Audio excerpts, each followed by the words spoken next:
Pessoal, vamos ter que falar desse assunto, vou ter que falar de novo sobre esse assunto, porque é uma pergunta que tem sido recorrente aqui para nós, chega muita mensagem, muito comentário, perguntando sobre aquela questão de que réu primário pode ser preso, doutor? Então vamos falar de novo, pessoal, porque gerou muita dúvida, o pessoal ainda não parece que não compreendeu direito, então vamos esclarecer melhor essa situação. Então, logo de cara, gente, réu primário pode ser preso? Sim, pode ser preso, depende do tipo de pena que essa pessoa pegar ao final, por exemplo, do processo com a condenação, ou se tiver presente requisitos de prisão preventiva, ou prisão temporária, por exemplo. Então, nesse caso, sim. São sobre essas questões que nós vamos tratar no vídeo de hoje.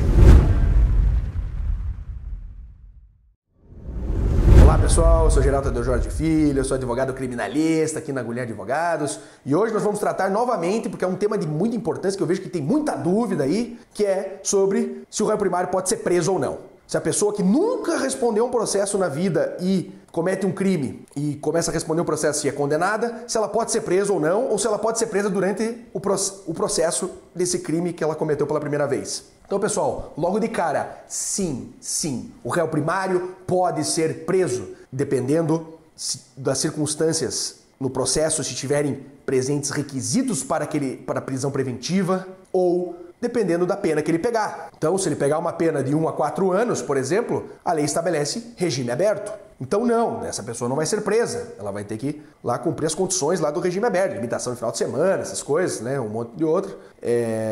Permanecer em casa no período da noite.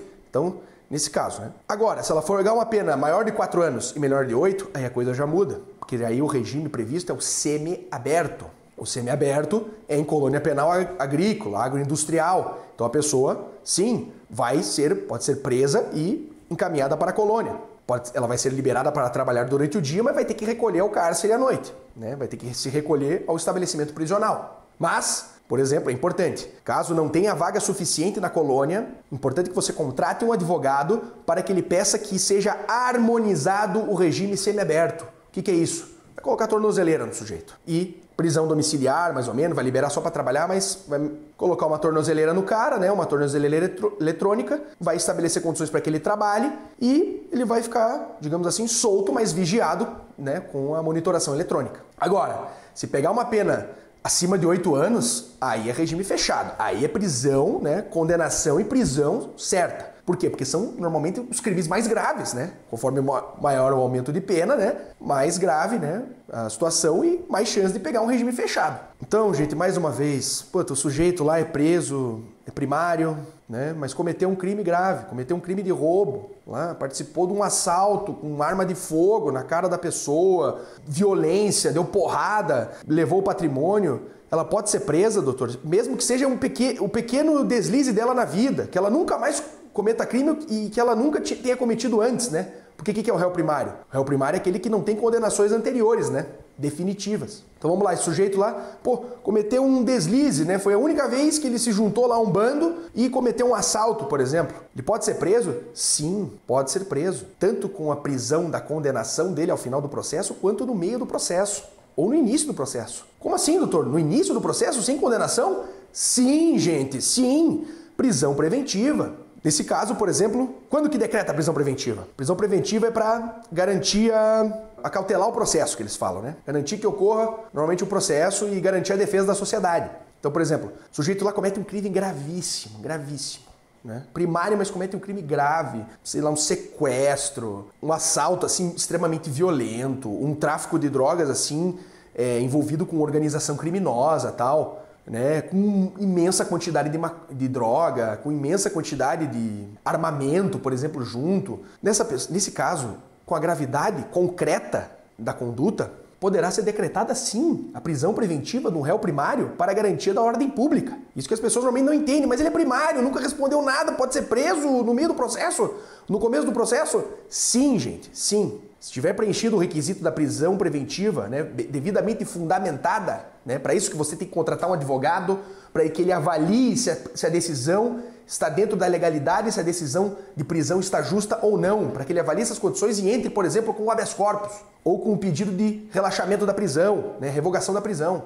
Em outros casos, doutor, que a pessoa não vai pegar uma pena alta, vai pegar uma pena intermediária ali, um furto ali, abuso de confiança, com destreza, né? Vai lá e subtrai um bem do celular, por exemplo, da bolsa da vítima sem ela perceber, né? Então pega uma pena menos grave, tal, é primário, nunca respondeu a nada, tal. Ele pode ser preso preventivamente? Sim, gente, ele pode ser preso preventivamente, inclusive. Por quê?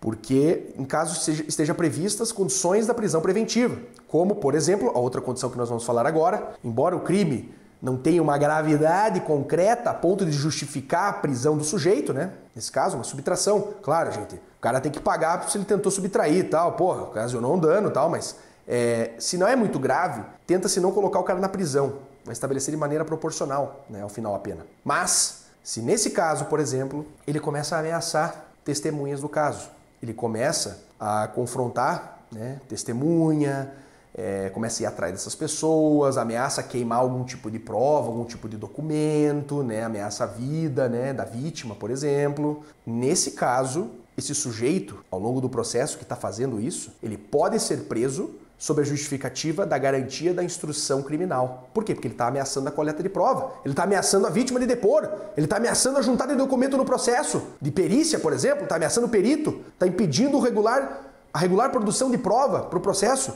Sim, nesse caso ele é uma ameaça à integridade do processo, ele é uma ameaça ao processo em si. Então ele pode ser preso preventivamente para a garantia da instrução criminal. E outra situação também, gente. Nesse caso, o cara pode ser primário, tal, provavelmente vai pegar um tráfico, né, com uma pena menos grave, com regime semiaberto, de repente, né, tal. Nesse caso também ele pode ser preso, mesmo que ele não esteja ameaçando testemunha, não esteja destruindo prova, o crime não seja muito grave, né, a ponto de justificar a prisão pela ordem pública, mas ele começa a vender tudo que tem, a vender a passar o nome das coisas dele para outros, né? O apartamento, vender rápido, sei lá, de repente começa a tirar passaporte, tem suspeita que ele já está vendo para ir para outros lugares, né?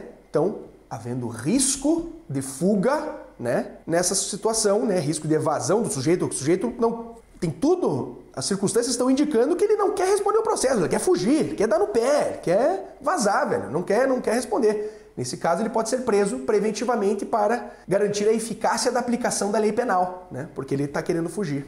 Então, gente, sim, o réu primário, embora seja a primeira vez que ele tenha cometido um crime, por exemplo, esteja sendo processado, sim, ele pode ser preso. Seja no momento do processo, durante o processo, se tiverem presentes as prisões, os requisitos da prisão preventiva, por exemplo, ou ao final do processo com uma condenação, caso a pena, por exemplo, fique acima de 8 anos, regime fechado, prisão, ou acima de 4 anos e menos de 8 anos, regime semiaberto, né? Mas com possibilidade de ser encaminhado à colônia penal agrícola, né? Então sim, gente. E lembrando também, né?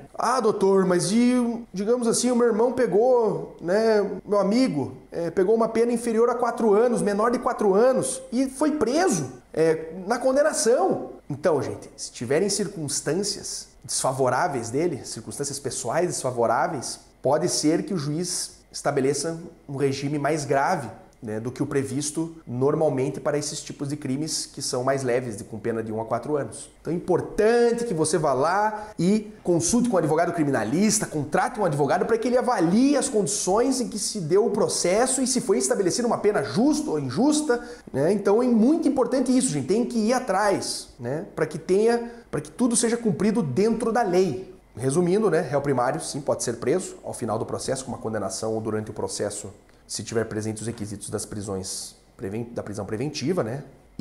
Mas o que acontece, doutor, então, com o réu primário? Qual que é o benefício que ele tem, digamos assim? Olha, ele tem benefícios na quantidade de pena. Por quê? Como ele é primário, ele não vai ter aumento de pena numa das fases lá da dosimetria penal. Então ele vai ser beneficiado com uma pena menor, por exemplo, do que se ele fosse reincidente. Por quê? Porque o direito penal atribui maior responsabilização ao sujeito que é reincidente, né? Ele cometeu de novo o crime. Então esse é o benefício, digamos assim, do réu primário. Ele não vai ter um aumento de pena que o reincidente, por exemplo, vai ter. Então, por isso que é importante, pessoal. Importante saber que sim, ele pode ser preso, sim, só que ele vai ter essa diferença no estabelecimento da pena, na fixação da pena. Ele vai receber uma pena menor do que ele receberia se fosse reincidente. Então é isso, pessoal, para não deixar, espero que eu tenha esclarecido os pontos aí, para não deixar qualquer dúvida, né? Claro, lembre-se de, em caso de dúvida, consulte um advogado criminalista, pode mandar mensagem pra gente, que a gente responde com o maior prazer, né? Em esclarecer dúvida. Eu adoro ensinar as pessoas, né? Então eu adoro esclarecer dúvidas, então assim, entre em contato com a gente e é isso aí. Um sucesso, um grande abraço e nos vemos na próxima.